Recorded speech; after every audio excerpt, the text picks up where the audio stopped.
Hello दोस्तों, आप सभी का स्वागत है आपके अपने ही चैनल टीचिंग डोर पर। आज हम आपके लिए लेकर आए हैं अर्थव्यवस्था और आजीविका का लेक्चर नंबर 3। हमने पिछले लेक्चर में पढ़ा था कि भारत में फैक्ट्रियों की स्थापना के बारे में पढ़ा था और हमने जाना था कि भारत में सूती मिल से लेकर के चीनी मिल और फिर लौह मिल की किस प्रकार की स्थापना की गई।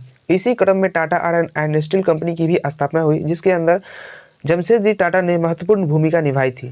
और इस वीडियो के अंदर हम पढ़ने वाले हैं कि औद्योगिकरण के क्या परिणाम हुए थे, यानी कि जब फैक्ट्रियों की स्थापना किया गया तो भारत के अंदर और दुनिया के अंदर इसका क्या प्रभाव पड़ा और किस प्रकार से जो नगरों का विकास हुआ, फिर से कुटीर उद्योगों का पतन हुआ, साम्राज्यवाद का विकास हुआ और समाज में वर्ग विभाजन एवं बुजुर्ग वर्ग का उदय हुआ, फैक्ट्री मजदूरों वर्ग का जन्म हुआ और सलम पद्धति की शुरुआत हुई। ये सारी चीज़ें क्या हैं और ये किस प्रकार से उत्पन्न हुआ, इन सभी की डिटेल से चर्चा हम इस वीडियो के अंदर करने वाले हैं। याद रखिए कि इस चैप्टर से, यानी कि ये जो आज का लेक्चर ये बहुत ही महत्वपूर्ण है। इसी लेक्चर से अंदर 5 नंबर का सवाल आपसे बन सकता है। वो सवाल कुछ इस तरह से रहता है, औद्योगिकरण क्या है और भारत में औद्योगिकरण के क्या परिणाम हुए, इसकी चर्चा करें। इस प्रकार से क्वेश्चन रहता है। तो आज अगर आप सही तरीके से लेक्चर अगर ढंग से सुनते हैं, पढ़ते हैं, तो इसका आंसर बहुत ही आसानी तरीके से आप लिख सकते हैं। चलिए इस वीडियो को शुरू करते हैं। तो देखिए, भारत में जो इसका औद्योगिकरण का परिणाम हुआ था वो फर्स्ट था कि नगरों का विकास, यानी कि 1850 से लेकर के 1850 से लेकर के 1990 ईस्वी के बीच में भारत में लौह उद्योग, सीमेंट उद्योग और कोयला उद्योग की स्थापना हो चुका था। ठीक है, इन सभी का स्थापना हुआ। लेकिन ये सारी चीज़ें जब फैक्ट्रियों की स्थापना हो रही थी, जैसे कि कोई भी एक नगर है, उस नगर के अंदर जब कोयला उद्योग, सीमेंट और लौह उद्योग के जब कोई फैक्ट्री लगता है तो उसके आसपास के जगह का जो भी होते हैं उनका विकास हो जाता है। जो भी आसपास के नगर हैं उसका विकास हो जाता है। जैसे कि आपका गाँव है, अगर आपके गाँव के अंदर कोई भी फैक्ट्री की स्थापना अगर कर दी जाए तो आपके गाँव का विकास हो जाएगा। उसी तरीक़ा से जो जमशेदपुर हो गया या फिर भिलाई हो गया, धनबाद हो गया, सिंधी हो गया या फिर कोलकाता के अंदर एक जगह था दुर्गापुर, इन सारे जगहों पर जब फैक्ट्रियों की स्थापना हुई तो इस नगर का विकास हो गया। तो औद्योगिकरण का जो फर्स्ट परिणाम हुआ था वो क्या हुआ था? नगरों का विकास। सेकेंड जो था वो कुटीर उद्योगों का पतन हो गया, यानी कि भारत के अंदर अगर आप देखें तो यहाँ पर आपका लिखा भी हुआ है कि औद्योगिकरण के परिणाम स्वरूप इंग्लैंड में हाथ के करघे से काम करने वाले पुराने बुनकरों के तबाही के साथ साथ नए मशीनों का आविष्कार हो गया था। यानी कि जो भी इंग्लैंड के अंदर लोग हाथ से काम किया करते थे, यानी कि बुनकर की काम किया करते थे, उनका पतन हो गया। क्यों हुआ? क्योंकि जो बड़े बड़े फैक्ट्रियों की स्थापना हो चुका था तो उन फैक्ट्रियों से जो सामानें निकलती थी वो सामानों की गुणवत्ता, हाथ से जो तैयार किए जाते थे सामान, उनकी गुणवत्ता से काफ़ी अधिक अच्छी होती थी, जिस वजह से उनका भाव भी मार्केट में जाता था और लोग उनकी तरफ अधिक मात्रा में आकर्षित हुआ करते थे। इस तरीक़ा से जो कुटीर उद्योग था, कुटीर उद्योग जो हाथ से उद्योग बनते थे, उनका पतन हो गया, यानी कि वो अब किसी काम के नहीं रहे थे। तीसरा है कि साम्राज्यवाद का विकास हुआ। औद्योगिकरण के परिणाम स्वरूप साम्राज्यवाद का भी विकास हुआ। देखिए, जब बहुत सारे एक स्थान के ऊपर फैक्ट्रियों की स्थापना हुआ और माल अधिक मात्रा में उत्पादन किया गया, सामान से फैक्ट्रियों के माध्यम से अधिक मात्रा में सामान का उत्पादन किया जाने लगा, तो लोग एक जगह से दूसरे जगह पर पलायन किए, यानी कि एक गांव से निकल के, एक शहर से निकल करके, एक देश से निकल करके दूसरे देशों में जाकर के पलायन करना शुरू किए। क्यों? अपने मालों को बेचने के लिए। तो जब वहाँ पर लोग जाकर के पलायन किया करते थे तो वो उस जगह पर अपना उपनिवेशवाद पहले स्थापित किए, फिर उसके ऊपर साम्राज्यवाद विकसित कर देते थे, यानी कि उस देश के ऊपर राजनीतिक तौर से, सांस्कृतिक रूप से अपना अधिकार जमाने का प्रयास करते थे और इस तरीके से साम्राज्यवाद का भी विकास हुआ औद्योगिकरण के परिणाम स्वरूप ही।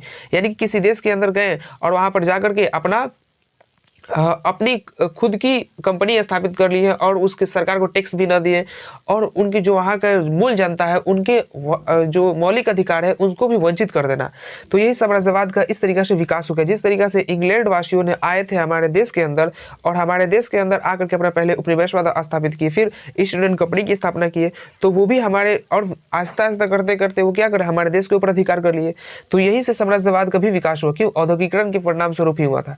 तीसरा था कि समाज के वर्ग विभाजन एवं बुजुर्गा वर्ग का भी उदय हुआ। देखिए, जब जो औद्योगिकरण की स्थापना हुआ था तो उस औद्योगिकरण की स्थापना के क्रम के अंदर जो भी पूंजीपति लोग थे वो अपना पैसा के इन्वेस्टमेंट किया करते थे एक बड़े बड़े फैक्ट्रियों के अंदर। तो जो फैक्ट्रियों के अंदर इन्वेस्टमेंट किया करते थे, अपने पैसे लगाया करते थे, तो उन लोगों जो उनके पास पैसा होता था, जो लगाते थे, वो पूंजीपति वर्ग कहलाए। और जिनके पास पैसा नहीं होता था, जो उसके अंदर काम किया करते थे, वो मजदूर वर्ग कहलाएं। और जो बीच वाले थे, जिसके जो एक दिन काम करते थे और फिर से अपनी यानी कि थोड़ी बहुत जिनके पास पैसा था, वो बुजुर्गा वर्ग कहलाए। तो समाज में 3 प्रकार का वर्गों का विभाजन हो गया औद्योगिकरण के कारण ही। 3 वर्ग कौन कौन से थे? फर्स्ट जो था वो था पूंजीपति वर्ग, जो सेकंड था वो था बुजुर्गा वर्ग, और थर्ड जो था वो था मजदूर वर्ग। यहाँ पर आपका लिखा हुआ है, आप पढ़ सकते हैं। यहाँ पर आप देखिए लिखा हुआ है कि औद्योगिकरण के फलस्वरूप ब्रिटिश सहयोग से भारत में उद्योग पूंजीपति लगाने वाले उद्योगपति पूंजीपति बन गए। अतः समाज में 3 वर्गों का उदय हुआ। पहला था पूंजीपति वर्ग, दूसरा बुजुर्गा वर्ग और तीसरा मजदूर वर्ग। यानी कि 3 प्रकार के वर्गों का उदय हुआ। क्यों? किसके कारण? तो औद्योगिकरण के ये कारण से हुआ था। और इसके अंदर 5वां जो था महत्वपूर्ण कारण, वो था फैक्ट्री मजदूर वर्ग का जन्म। ये फैक्ट्री मजदूर वर्ग का जन्म क्या था, इसको समझ ले।